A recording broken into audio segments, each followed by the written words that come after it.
Hey, it's Valentine's Day, February 14th, 2008. And I'm here with my sweetie. That's a good one.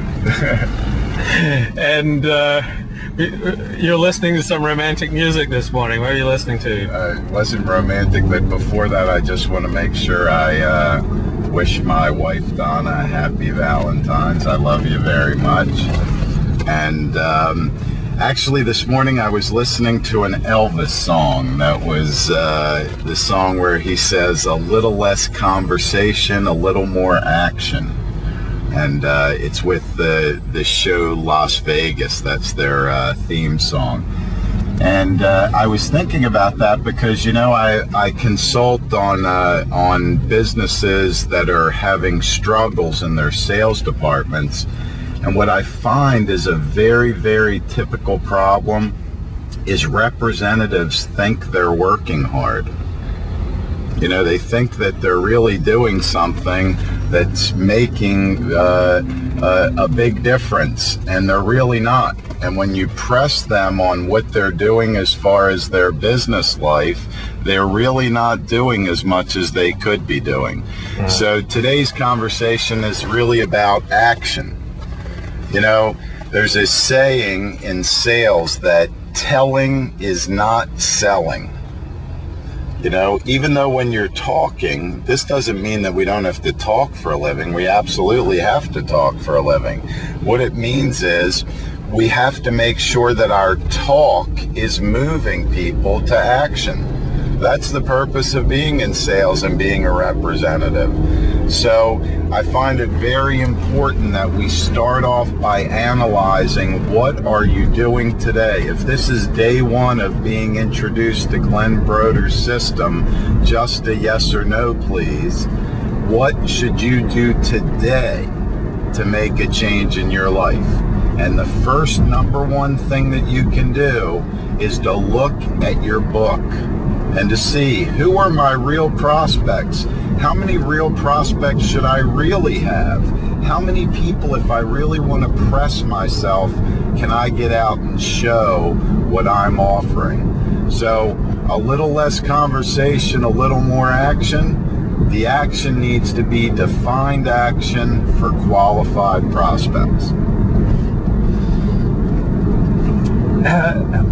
How can you know if you're cut out for the work you're doing? I'm sure, you know, a lot of people are selling something that they have no belief in, or are doing work that they have no belief in, and they're just still doing it because it's easy. But, you know, if they hooked into something that they actually believed in, you know, they'd be successful. You know, that's a very valid point. A lot of people in life in general are basically walking around in the dark.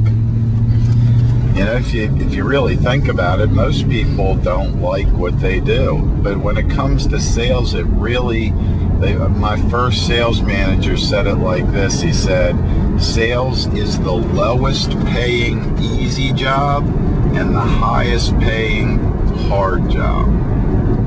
So what was he saying? He said in sales, you know what? You come in for your sales meeting at 9 to 10 in the morning, and then after 10 o'clock, you're really the master of what you want to do.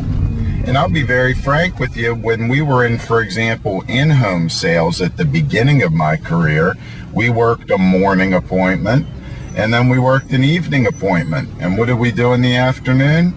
We fished. We went and shot pool.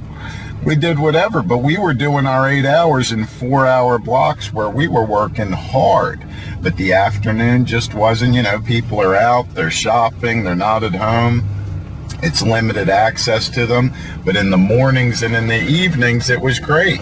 So to get specifically to answering your question, I think that people who are not succeeding, so remember I said there's 3 groups. We have the stars, we have the mediocre in the sales department, and then we have the lower realm, which is really there on the whim of the company.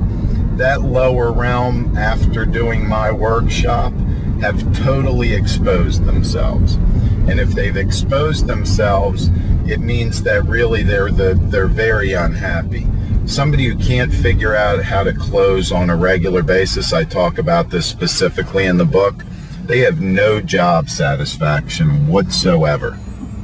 They really have no job satisfaction. Right. Every moment it becomes a terror.